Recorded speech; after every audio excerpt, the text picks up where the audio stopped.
The following is a production of DallasCowboys.com and the Dallas Cowboys Football Club. How about them Cowboys? Yeah! Go Cowboys! Let's go, baby! Are you ready for a break? Yes. Are you ready for a break? Absolutely. Ready for a break? Yeah, and so much for that. It's time for The Break on DallasCowboys.com. We were on a break! With Ambar Garcia, Bryan Broaddus, Nick Harris, and Derek Eagleton. It's Friday, October 11th, 2024, season 20, episode number 47. Welcome to the latest edition of The Break. We are live from the SWBC Mortgage Studios at the Star, presented by LG. LG is the world's #1 OLED TV brand for 11 years and counting. See why at lg.com/OLED Evo. All right. You guys ready? Coffee is flowing today. I just want to let you guys know I am a million miles per hour right now. So if I go crazy, nice. Slow me down a little bit. That's all. I'm trying to think if I've ever seen like Coffee Nick. Do I see Coffee Nick regularly? Is that the usual, or is this something that you've This just is tried definitely out? elevated. Oh, Today is definitely elevated. Okay. It hit me by surprise this morning. I won't say where I got the coffee from because I think we got sponsors and things. But We do. Yeah, it hit me a little bit. So it was Black Rifle. Exactly. Oh, good, perfect. That's okay, what good. it was. That's what it should be. Always should be Black Rifle coffee. Exactly. All right. So let's jump in. We got a few things we're going to hit today. We'll talk a little bit about injuries here to catch up on where they are there. I have some questions for you guys on the Cowboys matchup this weekend versus the Lions. We'll have a little YETI time with Amber. Not sure what that's going to entail You yet. have zero faith I have in no this faith. upcoming game. I have no faith whatsoever. YETI keeps coming back, so they obviously Amber's have trying faith. very hard to get me fired because like she keeps throwing these random questions at me that I have to answer on air, where I have to be thoughtful about what I say and not just kind of throw out whatever comes to my mind. Like me. You were on debate. You did debating competition, so you could It's different. get yourself out of It's different. whatever. See, these are the kind of games, though, you want to just kind of like whatever comes to your mind. You just throw it out there. Yeah. And in today's world, you can't do that on radio. You can't do that on podcasts. Anywhere. You just can't do that. It's not the world we live in anymore. I don't know. And Brian's like, I've tried it. Works. All right, a lot of these. We'll get to that in the second segment. And depending on how much time we have left, we may get some questions from you guys. Yeah. I know I've gotten a few already on Twitter. You can hit me up on Twitter at Derek Eagleton. All right, so I'm sorry, I should say on X. Mama call it Twitter. I'm going to call it Twitter. But on X, you can hit me at Derek Eagleton. All right? So let's start first with some injury updates. Still Joe Robbie Stadium to me down there in Miami. There we go. Rivers. Stick with it. Three Rivers. Eric Kendricks still listed as a DNP yesterday. So was Nick Vigil. What are we hearing at this point as far as their availability this weekend? Yeah, it's sounding less and less like Eric Kendricks will be available for Sunday. Still kind of searching around for Nick Vigil updates because, like we talked about yesterday, as far as green dot responsibilities, he was the guy that filled in Cleveland whenever Kendricks needed to come off the field and get an IV. And then we're going to look at some other guys too, or we just want to stick to those two? You can go. Okay, Trayvon Diggs, he missed practice yesterday with an illness. Doesn't sound like there's a ton of concern there. Just gave him a day off so that he could recover from that. It looks to be maybe an illness going around the secondary room. Marquise Bell battled it on Wednesday, but he was back as a full participant yesterday. Zach Martin, he did not practice with a back injury that popped up on the injury report yesterday. I've been told there's no concerns there. Jerry Jones just said there's no concerns there as well on the fan. He's going to be available for Sunday. And Teron Bland, another day of full practice, which is a good thing for them as well. That being said, I guess at this point, if are we left to assume that without Kendricks, that Damone Clark is going to be the guy that probably will have to step up if Vigil's not playing at this point? Yeah, I haven't really heard anything too conclusive as to who exactly will be that guy. As we theorized yesterday, Damone Clark, DeMarvion Overshown, Malik Hooker had a couple of days at camp last year where he or camp this year where he was filling in for some green dot responsibilities just to have that in his bag. But he also popped up on the injury report yesterday. He was a full participant, but it is with a neck issue. They'll know today on that green dot from what I've told. Yeah. So that's they're trying to kind of figure some things out right now. We have Eric Kendricks on 105.3 The Fan. By the way, good interview yesterday. Thank you. Yeah. He's fun to interview, by the way. is. You can ask him a million questions. awesome. And He's he an will- interesting guy. He very really is. interesting Yeah. guy, and so it's a lot of fun. We've been very fortunate that the Cowboys, with Zach Martin last year and then with Joe Looney, we've been really lucky to have some quality guys do this. But we knew better than ask him if he was going to play or not. Yeah. Zach Wolchuk asked him, "How you feeling?" I'm good. And that's all he said. There was a little pause there. Yeah.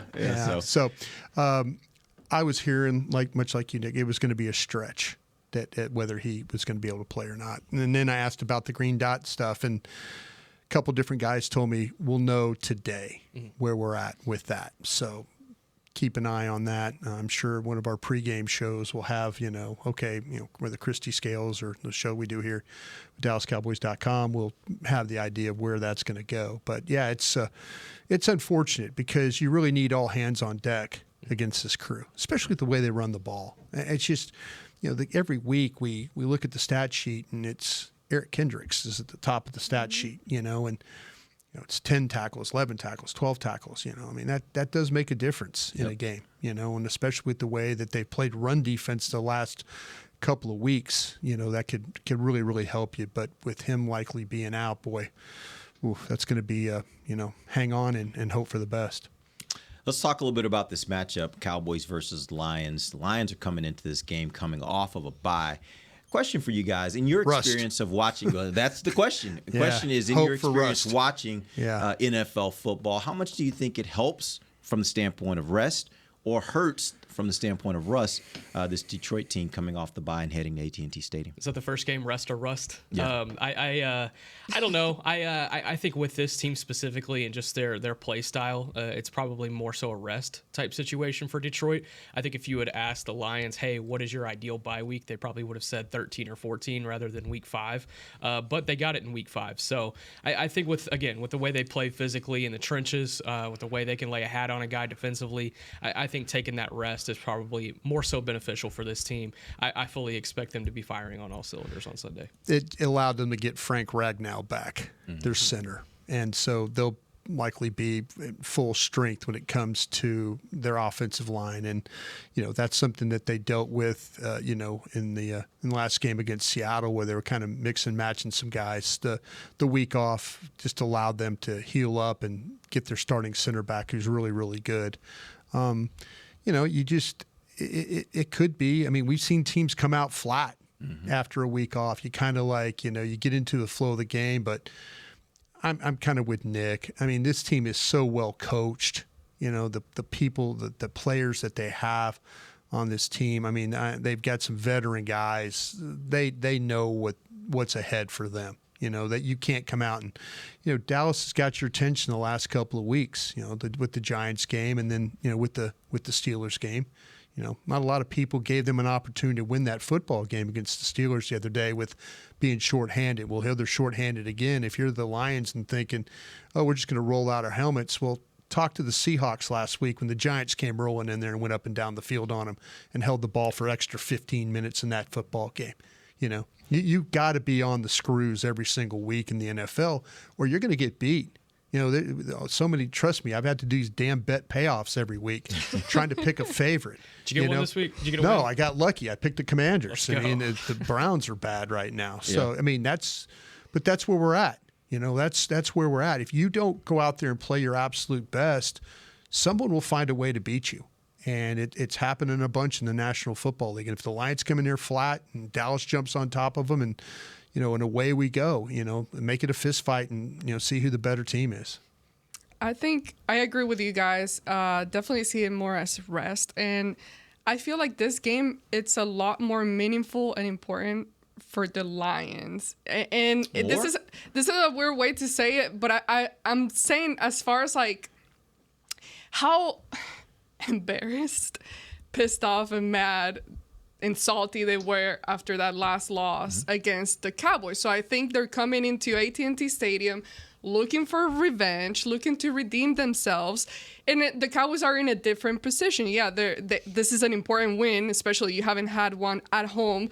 You're looking for that, and you're struggling with the guys that you don't have in the game currently available for your team. But I just feel like there's just a slight more importance to the Detroit Lions in this game. Kind of a revenge game? That's a good Yeah. point, because emotional is not always a negative trait, and the Detroit Lions are a perfect example of that. They are an emotional team in the sense that Dan Campbell brings them out with all of this energy. Their offensive leaders bring them out with all this energy. Amon-Ra St. Brown's got this big personality. So when they take that to the field, it definitely does translate. And I think if you look at the team, the way they are wired, factor in that loss that was just 10 months ago in the last home game that the Cowboys won, oddly enough, they're going to come in with that on their minds for sure. But does it translate? Do we have enough history to show that when they're emotional and they're whatever they are after coming out of that game, that when they come out the next time, it's going to be fire and brimstone? I don't know. It depends if you can quantify emotions, but I think in the Lions' case, I mean, you saw the mentality of that team kind of carry them through the postseason last year. And if we go back 2 years ago, they were left for dead in the middle of the season, Facts. and they rattled off. I think it was 5 or 6 straight wins. Yeah. They didn't make the playoffs, but They they beat went into They the kept the offseason. Packers out of the playoffs Yeah. on the last for playing for nothing. Yeah. I'll say this: Dan Campbell could have, after all that happened in that game last year, could have just kicked the extra point. Yeah. He could have kicked you Multiple times. He was that stubborn. Yeah. And that's your attitude that you talk about. And if there's anybody to blame for that game, it's Dan Campbell. Facts. Like the football god said, "Bro, don't go for 2 here." And he said, kept telling him, and he "Don't said, go for 2. No, football gods, bet. I know better. And all of a sudden you lose. Yeah. And after the game, his players have to look at him and go, "Man, I appreciate the trust that this guy has in us, and we got to do better." But damn, we could have just kicked the extra point. We had Dallas on the ropes, probably would have won the toss, probably would have driven down and scored the game. There's a lot of things. I think the Lions are I admire them. I think they're a very cavalier team. I think they're and that's their coach. Mm-hmm. He's, hey, we're going to bite your kneecaps, and he's that guy. Mm-hmm. And you kind of like, as a fan, you're like, yeah, all right, the Lions, whoa, actually got a roar. Here we go. But, he could have very well said, all right, I'm not going to test fate anymore. I'm going to kick this extra point, and we're going to play. And we could win this game in overtime if we have to. That's what I'm saying. To your question, Derek, I don't know if it will fully translate on the field. I mean, what we'll see this weekend, but it makes me feel like as far as preparation leading up to and coming off a bye, I think it changes a little bit to where you're putting more effort in there and just coming in with that eagerness and attitude to want to go in there and win this game. I think there's a lot of pressure on Dallas, though, myself. Absolutely. And because of what's about to happen the next 6 weeks. Yeah. I mean, we'll see with the 49ers, but the Commanders have started to play football now. And then the Texans are playing football. You got all these games coming up where these teams, Atlanta, you're thinking, wow, whew, catch a break, noon game in Atlanta, all good. No, you're going to have to go out there and fight like a son of a gun to win that game. Noon game Kirk Cousins? No. Yeah. That's a Hall of Fame player right there. Yeah. I mean, it's crazy. It's crazy how this season after 5 weeks, you kind of felt like we're going to beat the Saints. Mm-hmm. Man, we're probably going to lose the Ravens. Yeah. I don't know about that Steelers game. I mean, it's just been wild so far. Mm-hmm. But then the next, after this game, it kind of the bye, and then who knows with San Francisco? Who knows what team's going to show up there? Yeah, but this is the San Francisco MO. Not to get too far ahead, but this is the pressure I'm talking about. You need to win these home games. Yeah. You don't need to be 0-3 going into the season. That's pressure. Yeah. Like you won all your home games last year. Yeah, and now you can't win one. That's not a good thing to have happen. And I will say this to your point, Amber. I do think I understand what you're saying, and I think that probably helps them maybe steer themselves away from being too overconfident and not preparing. But any one of us, you go out for a week of vacation. That day you come back from vacation is probably one of the hardest days because you're just getting yourself back into the groove. Mm-hmm. And I think coming off of a bye is harder than people think. I think people always give the benefit of, they got the bye, so they must be rested. Yes, they are rested, but they also may not be as on it. As you said, they may not be on the screws because they've had this time where they've kind of let off for a bit. They've relaxed a little bit, and they have to get back into that flow. And I do think there's something to that. The league makes you feel that way. because they mandatory. Don't you have to stay away for like 5 days? Yeah, they mandatory give you some time. I don't know what Parcells and that those guys, he number of would days practice them all the way up till Friday. Yeah. And then give them like Saturday and then Half a day Sunday. back at Sunday, But now the league says, no, wait a minute. Yeah. You got to give them time. 5 days. Yeah. And then you get off those 5 days. It's good to have a break, but man, you come back and Derek's right. You're kind of like, oh man, I can't believe I had to come back. So where you would normally be studying really hard on that Monday, Tuesday, Wednesday, maybe now you just kind of ease back in. You don't study as hard on Monday and Tuesday, maybe a little bit harder on Wednesday, but that's a little less time that you spend. And again, I'm not saying it's probably not the same for every player. Every player is probably different. All I'm saying is there is a natural tendency among us as human beings when you work really, really, really, really hard and then you get some off time, it takes you a while to ramp back up to that once you get back from. I'm going to be doing the break by myself next Friday when you guys take that day off. Oh, we're taking that day off next week. Those 2 days off next week. We'll talk about that after. There is some leeway there, though. There is some leeway there, though, because typically you had something to do with this. on Mondays they come in and they watch film from the previous game, do corrections, and then they move on Wednesday to the next game. When they come in on Monday after the bye week, the Cowboys, when they come in Monday after the bye week, they are going to San Francisco. So they're getting an extra day to prep on San Francisco in the building. So I think that is one thing that they will they be, though? Yeah, but that's the question. absolutely. And let's say that they are not completely, then they're right back on schedule. In this case, they're just a little bit ahead of schedule. But the Niners also have an off week next week, so they'll have the same amount of prep. Yeah, exactly. They play Kansas City this. Don't they play Kansas City this week? No, next week. Oh, next week. I thought the Niners had a bye after. They have a bye. They have a bye before the that. Cowboys I'm game. fairly certain. Okay. Let me double check. Y'all got me thinking. For some reason, I thought last night on the broadcast I thought Kansas City was involved after the Cowboys game. They got a bye. Oh, y'all are right. My bad. It's after the after the Cowboys game. Strike me down. Look, that's So why we what have you're more people. saying Why we is- have more people so we can correct one another. It's going to be a messy game for the Cowboys again once they face the 49ers. Hey. Going by your logic here. Yeah, When the going by my logic. And by the way, I think that's something we've seen in the past. Like we've seen when the Cowboys have a little time, they don't come back always as on top of it as you want them to be. So I know nothing here, but I just know McCaffrey's gonna come back for that game. Right. Oh, hell yeah, he is. But I of just course. Jerry Rice is going to play that day. They're gonna Roger they're gonna have Craig, Joe everybody for that Montana, game. Yeah. That's how it Harris works. Barton. They're all going to play. Somehow they're gonna get Charles Haley on their side. Yeah. How did that happen? Ronnie Lott's going to show up. All right, let's take a break. We're way off the rails. We're going to take a break. We're going to come back. We'll have a little YETI time with Amber. We'll be back. DallasCowboys.com radio.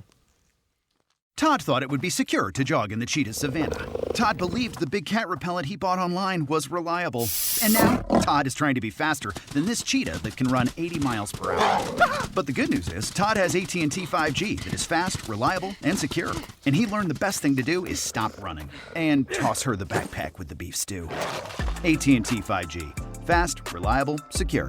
5G requires compatible plan and device. 5G may not be available in your area. See att.com/5G for you for details. It's the official men's skincare brand of the Dallas Cowboys, Jack Black. And right now, Cowboys fans can get 15% off their $75 order. Plus, because every deal needs a playmaker, your order will include a free 5-piece skincare set and free shipping. The Jack Black Playmaker is 4 of Jack's favorites and a full-sized intense therapy lip balm. Make a play for the Playmaker at getjackblack.com/Cowboys with the code CowboysVIP. That's getjackblack.com/Cowboys with the code CowboysVIP. Don't put off getting your oil change, Dallas. Take 5 Oil Change, a proud partner of the Cowboys, is faster than you think. There's no appointment needed and no waiting room. Yep, you heard that correctly. Take 5 is so fast, you don't even have to get out of your car. You can take advantage of Take 5's fast, friendly, and simple service at any of their locations across the Dallas area. And remember, at Take 5, you stay in your car because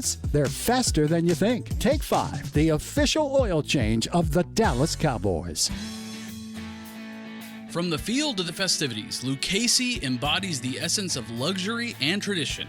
Handcrafted with meticulous precision, each pair offers unmatched comfort and style.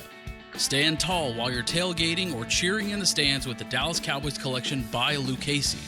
Shop the collection today at the Lucchese store at the Star in Frisco or online at lucchese.com. Lucchese, the official boot of the Dallas Cowboys and Dallas Cowboys cheerleaders. Hey y'all, Matt Pittman of Meat Church here. With football season kicking off, I'm already gearing up to bring the smoker back to AT&T Stadium for some epic tailgates. But with that Texas heat, it's crucial to keep my beer hand cramping cold. That's where Yeti's insulated Colster can cooler comes in clutch. This year, you can even get them with the iconic star engraved on the side. Licensed Yeti Cowboys gear is now available at Stadium Pro Shops, concessions, and on Yeti.com. Check it out today. Yeti, official cooler and drinkware of the Dallas Cowboys.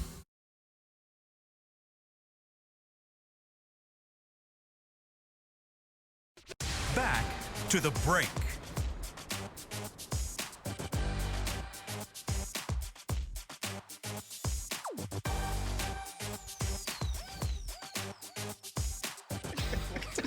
LG OLED Evo is the best TV in the game, but don't take our word for it. Digital Trends said the LG OLED G4 has the best picture quality they've ever seen. See it for yourself at lg.com/OLED Evo. Welcome back to the second segment of the break, live from the SWBC Mortgage Studios at the Star. It's time for Yeti with Ambar Garcia. Amber, what you got for us today? Okay.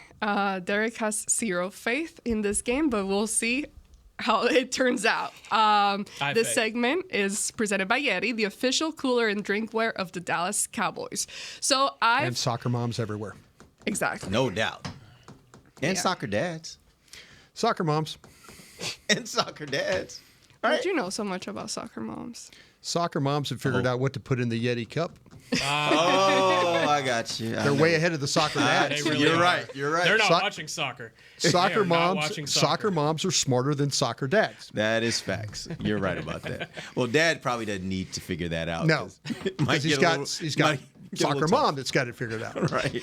All right. So for this game, I've handed out different quotes, and we're just gonna go around the room. I'm gonna read a quote, and we'll see what comes out of it and how we can apply it to a story in football or real life. Okay, I'll start off with the first one and give you guys an example. All right. When you squeeze the ketchup and the bottle farts. So this reminds me of when Brandon Aubrey, this last game, was about to kick that field goal and then he gets blocked. You know, you're expecting ketchup to automatically come out, but then and all you get, all you get is a little fart and no ketchup. Any other ideas that you guys suggest for this quote? The signing of Jordan Phillips.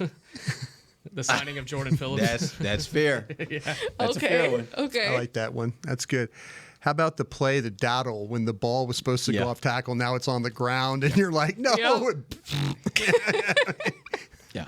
That's actually the sound effect. No, I was literally thinking that one because that's the sound effect too of as soon as the ball pops out. Like that's exactly what we heard. Like what? Yeah. So that's it. Good one, Derek. You want to pick? All right. When you find a random onion ring in your French fries. This I could love be good onion or rings bad. too. I love onion rings. Depending what kind of. You know what? taste buds I'll tell you what it reminds me of. It reminds me of when you lose Guyton and you're thinking, oh gosh, this is not going to be good, and then all of a sudden, oh, they bring in Bass and they slide Smith, onion ring, onion ring. Here we go. I think it's like that's what I felt. That's pretty good. Yeah. I'm thinking Brandon Aubrey last season, like bringing him in last season, because you remember at the beginning of the year, everyone was like, "This is not going to work. This is going to be awful." He misses the first extra point. It's like, oh gosh, when are we bringing in Crosby? And then he ended up being the best rookie kicker of all time, or first year kicker. But technically wasn't a rookie. You weren't on the break with us at that point. I was not. No. Yeah, you didn't get the experience we got. we thought Brandon Aubrey was going to be the worst kicker in the history of the Cowboys. Y'all weren't alone. Like literally, as we were sitting on the set one day, he was just spraying balls. And you remember, our set is not behind the goalpost. Right. It's like to the side of the goal. And we were just getting sprayed with balls. And we were like, this is going to be the kicker? This can't be good. Yeah. And sure enough, he turned out to be pretty doggone good. So we got that one wrong. We definitely got that one wrong. Oh, yeah, Ambar had to wear one for us to get it right. I mean, we were There's so many pauses right now, guys. Y'all are killing me. Are we ready? Go ahead. Go ahead. When the teacher thinks you're not listening, so they ask you a question and you get it right. Monzie Smith against the Giants. That's funny. yeah, that was what came to mind there. That's a good one. Yeah, I mean, it was the best game he's had in his career. He was good against Pittsburgh too. I don't want to discount that. I think the trajectory is up. But Giants was the one where we were like, is that Mozzie? Yeah. Oh my, was that Mozzie? Yeah. Yeah, it was a lot of that. It's like when you're in class in like 10th grade and the kid that you know is just never paying attention. Yeah. The teacher calls on him and he somehow gets the algebraic equation completely correct and everyone's looking at him. I feel like that's what everybody was doing in the locker room with Mozzie. Like, all right, kid. Figured it out. Yeah. He did his homework last night. Could you say about Cooper Beebe? Yeah, I think you could. Kind of like, I mean, everybody was kind of, I think everybody was on Cooper Beebe, but to the level of like how well he's playing. I think certain people expected a certain level of his success. They kind of give up any pressures or anything like that. I mean, he's been really good in pass protection. Yeah. He's been awesome. Yeah. I kind of feel like that with Cooper Beebe. I'll say that's probably Kalen Carson in training camp. Like I think he came out of nowhere a little bit in training camp, and it was that. I kind of thought he was going to be good though. Yeah, no. What I mean by that is, we all thought listening to all the projections of what he was, we thought he'd be good later. I don't think anybody thought he'd be good enough to where going into week one, we all felt like, throw him out there. Let's see what happens. Yeah. Like usually you lose Bland and you're like, I don't know what they're gonna do. Right. I don't think it was that feeling because in training camp, Kalen Carson made all of us feel a lot more secure in the fact that we thought he could handle it. Is corner one of those positions that you look at, and this is probably a deeper philosophy question that might hijack the whole game here. Is corner one of these positions that you feel like you either play it or you can either play it or you can't? Like, I think there's something. So you mean like when you come in, you are what you are? Yeah, in a sense. In a sense. Trying to think if I've seen that in history, like from the standpoint of somebody being good. I think of Orlando Scandrick, who at first I don't know if he was as good as he ended up being. Do you remember that, Brian? Yeah. Seemed like he had a little bit of time. It took him to kind of get acclimated, and then he was pretty good for a lot of years. Because everybody thought the kid that they took from Central Florida, Jenkins. Was it Jenkins? Yeah. Yeah. Jenkins, everybody was thinking that Jenkins was going to be that guy. Right. Jenkins. Yep. And then Scandrick actually turned out as a fifth-round player to be a better player than Jenkins. Yep. So that makes some sense. Yeah. Absolutely. All right. Here's one for you. When you try a risky new fashion trend and the streets love it. When you try a risky new fashion trend and the streets love it. Would that be the drafting of Micah Parsons? I see where you're going with that. He fell. Like he was not like there were a lot of teams that could have taken him. Yeah. And to be honest with you, I don't even know if the Dallas Cowboys really wanted him as high as they traded back. As they were going to pick. And then they ended up with something that obviously everybody loves. They were looking at those corners. Yeah. They were looking at Surtain and Horn. Yeah. And then all of a sudden those guys went in front of them. That very well could be. The whole thing, I think Micah Parsons, the thoughts about Micah Parsons changed when they made him an end. Mm-hmm. And he wasn't. He was like drafted as an all-ball linebacker. And everybody was like, good pick. Could be a solid pick. And all of a sudden Tank gets hurt. And now he's playing it. He's rushing. And you're like, wait a minute. He could rush? Yep. That kind of thing. So, and that's your answer, right? Yeah. So Quinn moving him to defensive end, that's the thing that you did that was like risky, and then all of a sudden the streets love it, right? That's very good. That is a very good one. Yeah. Might be the best one. Yeah, that's good. I don't have any other one for that. But okay, here's the next one. When you try to catch a grape in your mouth and it bounces off your tooth. To me, this reminds me sometimes of when you're confirming.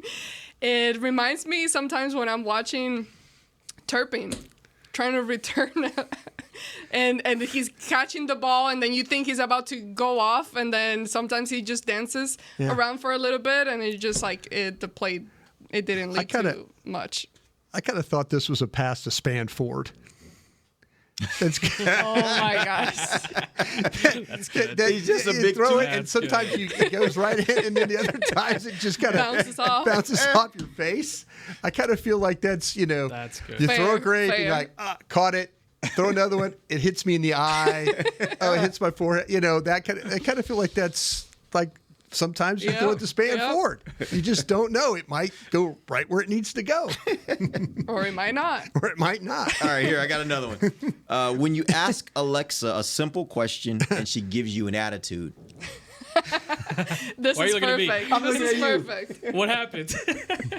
When you ask Alexa a simple question McCarthy? and she gives you an Alexa. attitude. Oh, I see. It took me a second. And you're the one asking the question. Yeah. I was the one being dramatic. Let me think. When you ask a question and Alexa gives you an attitude, I think Trayvon gives probably the most attitude in press availabilities. I have nothing against Trayvon, but it's just a. You think? Yeah, I think of like the assessment. If I had to assess everybody in the locker room that talks routinely, Trayvon probably has the most. But it's very subtle attitude. Somebody will ask him a question, he'll just kind of give that side eye, like, yeah. Like, I don't know what you're trying to say, but that was kind of dumb. But whatever. I kind of feel like any discussion you have about Dak. Mm-hmm. You know, that's kind of where, I mean, somebody's going to give you, well, wait, you don't want him to, you don't like him as a quarterback? No. I mean, I'm just trying to, somebody's always going to give you an attitude when you ask somebody, whether in the media or fan, whatever, about have a Dak question. Mm-hmm. They give you an attitude coming back. It's very defensive, I think. Yeah. When you have a Dak discussion. It is. With the good or the bad. Man, Twitter Dak discourses, it'll never end. Yeah. It'll never, ever end. Yeah, I'd say you bring up the word, just this one word, curtains, with Jerry. Oh, no, I had it the other day. You're going to get something back.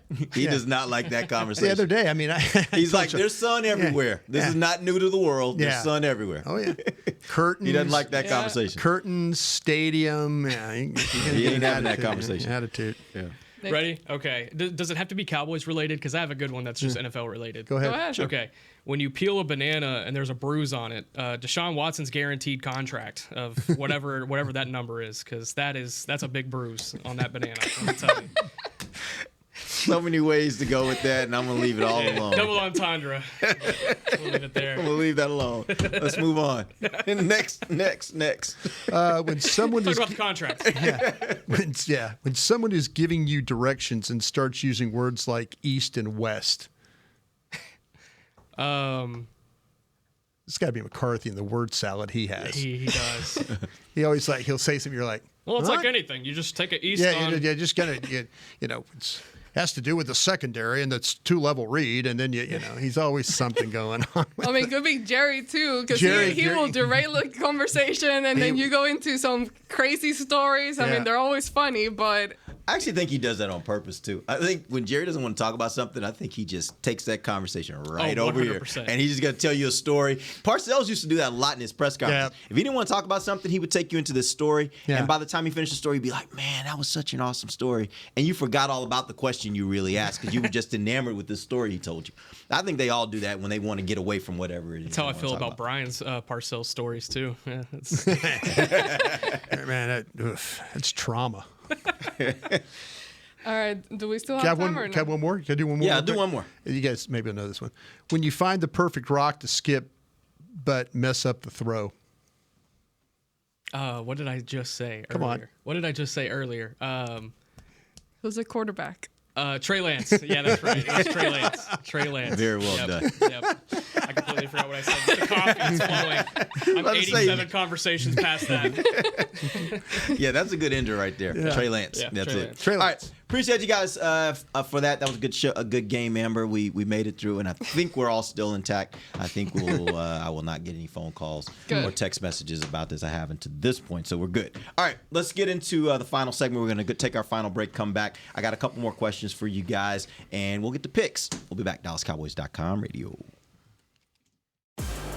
If you can't be at the stadium, there's no better way to watch your Cowboys than on an LG OLED Evo TV. That's because everything you see is more lifelike. Every play, every hit. I mean, you might as well be on the sidelines. That's how clear it is. It's all thanks to LG's legendary technology. Perfect black, over 8.3 million self-lit pixels. No one comes close. LG OLED Evo is the best TV in the game for a reason. See for yourself at lg.com/OLED Evo. They say champions are remembered, but legends are never forgotten. United Ag and Turf offers a winning lineup of John Deere equipment built to tackle any challenge on and off the field.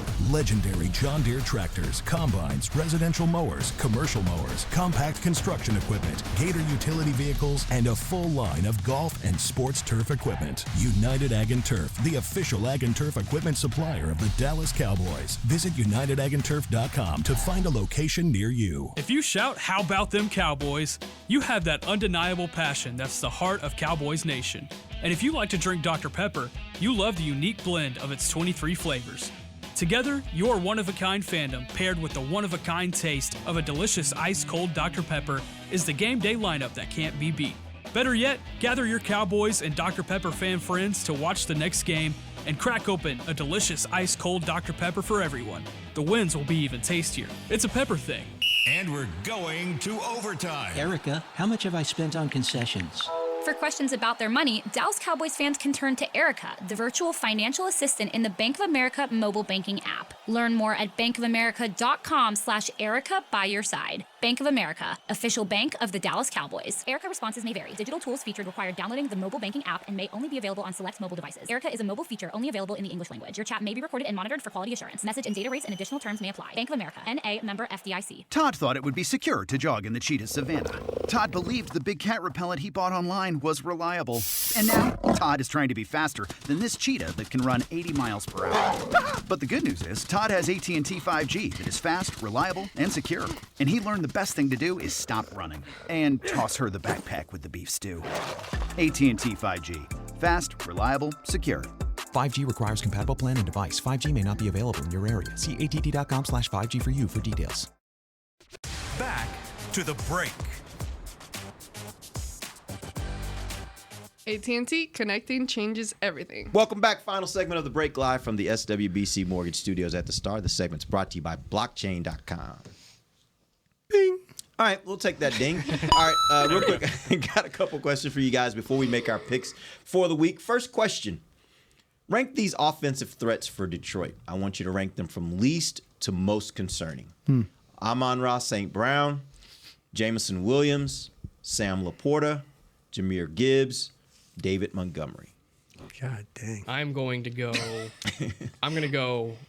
Gibbs, Montgomery. Wait, Gibbs the least. The most. I okay. say go from least to most. Okay, Yes, okay. least to most. I was about to say, wow. My bad. Disrespect. Yeah, my bad. St. Brown. Coffee. Yeah, it's the coffee. St. Brown, Laporta, Williams, Montgomery, Gibbs. Huh.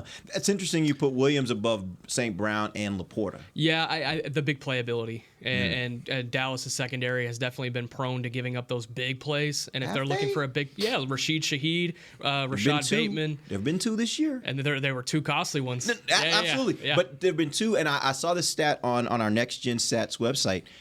Cowboys have only given up two big plays that were 20-plus air yards. Mm-hmm. Two of those plays out of 20 opportunities when teams have taken the shot. So when you say, yes, you're right, we remember those plays because those plays were huge. But when you think about the grand scheme of how many times teams have tried it and been successful, Dallas has done a pretty good job of stopping teams from having big plays on them. Yeah, the more so the thing is for me is I would rather have Amon-Ra St. Brown have 10 receptions for 70 yards than Jameson Williams have 2 for 95. That's just kind of how I feel about it. That's fair. It's not right. Fair, but not right. Keeping me honest. I appreciate that. No, yeah, man. Keeping me honest. So that's some draft show love right there.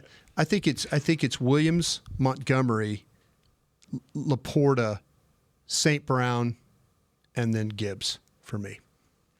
Okay. You want to give me some clarity on why you think that? Okay, I don't think they very well could try and throw the ball deep, but they don't. They just don't run vertical routes. But they could watch tape like everybody else and say, you know what, we're going to take a shot. Williams even running across the field on the move, throwing him run after catch is still huge. Yep. But I kind of see him more as that downfield type of guy potentially in the big play that way. So I'm going to take my chances with that. Montgomery, I think, is good.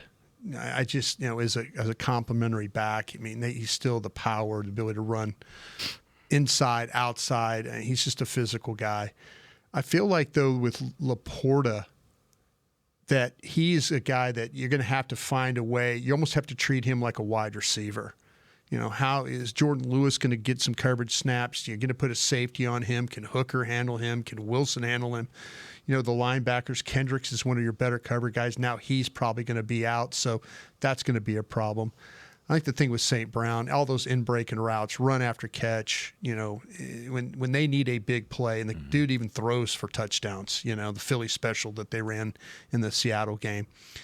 But Gibbs is this, I just worry about Gibbs just keep handing him the ball. I mean, I know our guys our morning show had on Dan Miller, who does the Lions play-by-play, and he was, they asked the question, hey, is this guy – can you run the ball 40 times? And he goes, if they feel like that they can do it, yeah, they'll run the ball 40 times. I worry something like that. Yeah. They got two capable backs to do it. I do. I worry about Gibbs and just how explosive he can be in this game. Yep. All right, Amber. Okay. I would have to go with Montgomery, Gibbs, St. Brown, Williams. No, actually, I would do Laporta, Williams. I think that's. I got everybody right. Got them all. Yeah, I so you're think. Not scared of that running game. You said they're gonna bottle that down. The running game. I mean, it's been the biggest thing. I think that the Cowboys struggle with. So I have to. Whoever it is, I'm going to put them first because I do think this is going to be a struggle for especially if... so you did yours most to least? Oh, yes. Okay, good. She didn't have coffee. Vindicated. Sorry. No, that's fine. I was just making sure because in my mind I was like, I thought you were, that's what I think we all were thinking when you were saying the running backs were the least. No, gotcha. Sorry. Okay. When we did the survey about if the boss is clear, if the survey asks us, is your boss clear and concise? Sorry. No. Yeah. If everybody messed it up, then it's on me. I messed it up. So. I mean, that's how you usually, that's how you start a list from, I don't know, top to bottom. Does the host make his points? Yeah. It's Friday, man. I'm glad we all agree against Eric on this case. But no, absolutely and also with Kendricks potentially not being in there, I think it just brings more attention to the running game being harder or more difficult to take care of in a game like this. So they would top higher, And then the rest, I mean, Laporta, that's another area that I think that it could potentially hurt the Cowboys. For me, I just trust the secondary. I think that was more so I'm glad you reasoning. do. I do. And I'm serious. I'm not Bland, being smart, Alec. I'm glad you do. DaRon Bland coming back, whether it be 25, 30 snaps, whatever it is. Trayvon Diggs, it looks like he's back to full form. It looks like he's hit the ground running.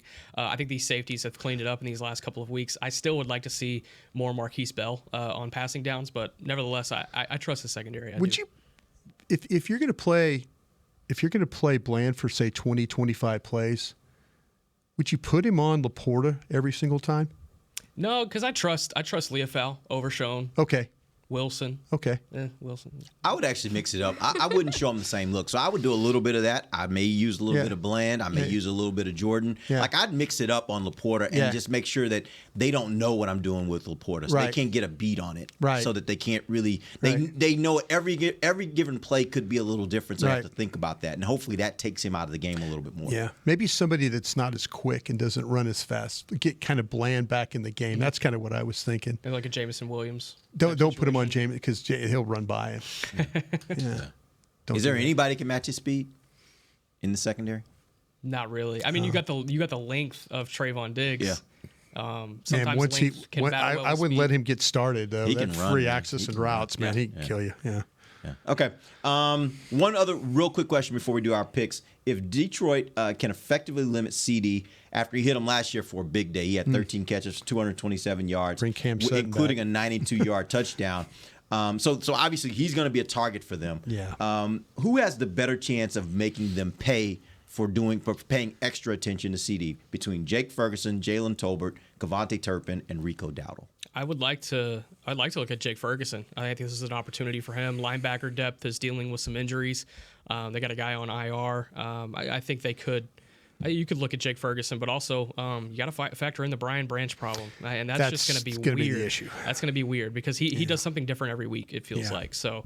If he's on Jake Ferguson, then maybe it's Jalen Tolbert. But I think there can be another guy in this game that can be Dak's reliable weapon. But I also think CD's going to have a day, so we'll see. Tolbert. Amber.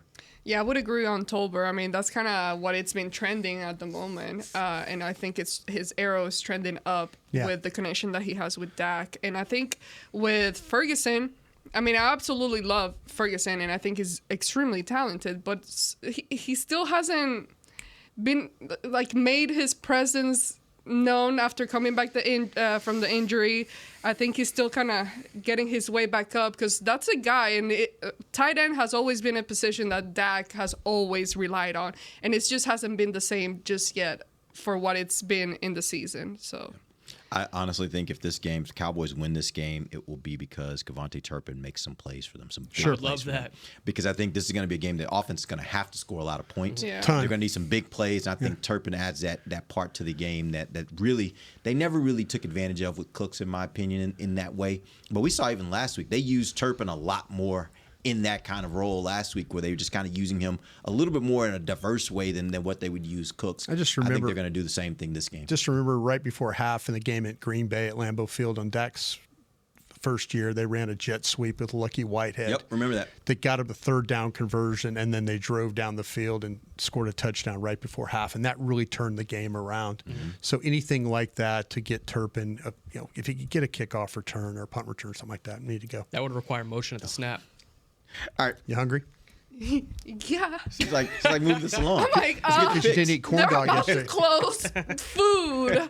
Let's go. All right, give me picks. Let's go. Let's start with you, Brian. Detroit 31, Dallas 26. I think this is going to be a lot of fun. I think this game is going to be a lot of fun to watch, but I think the Lions take it 38-34. Ooh. Okay, Brian, what about 18-13? Scoregami. You wanted a weird score. I wanted a weird score. Really weird score. Yeah. That's extremely weird right there. Yeah. But I'm gonna go with the Cowboys winning this one, mainly because I picked them to lose last week, and I just hate picking 2 losses in a row. I think, but either way, I do think being at home, this is a game that hopefully they can come into this week and just find a way to have the NFL weird lady be on their side. Their strange lady be on their side this weekend. So, Cowboys. I think the next 2 games are against teams that are very, very similar and very good. And I think Dallas is going to win one of the 2. I'm going to pick them this week, beat Detroit. And I think they win 24-20 here at AT&T Stadium, get their first home win in the last, what would that be? Since Detroit. 4 games. Yeah. So I think they get back on the winning I'm going to hold you to that when you pick the Cowboys against San Francisco here in a couple weeks. Well, we'll see what happens this weekend. That's fair. We'll see what happens this weekend. But I think they're going to win one of those 2 games. I really do. I think they're going to need one of those 2 games. I think they're going to get one. I'm sorry, Ambar. I know you're trying to get out of here. Texas OU prediction. I know, but score. I actually think this year will be. I'm a little afraid to say this out loud. I think it's going to be a blowout. I think so too. But I wouldn't. I don't trust. Texas OU is Texas OU, and crazy things happen in Texas OU. Texas 42, Oklahoma 17. 31-10 Horns. Thanks for saying what I was thinking. I appreciate you guys joining. We'll be back on Monday. Till then, for Nick Harris, Bryan Broaddus, Ambar Garcia, I'm Derek Eagleton. This has been The Break, live on DallasCowboys.com radio. This has been a production of DallasCowboys.com and the Dallas Cowboys Football Club. How about this, Cowboys? Yeah!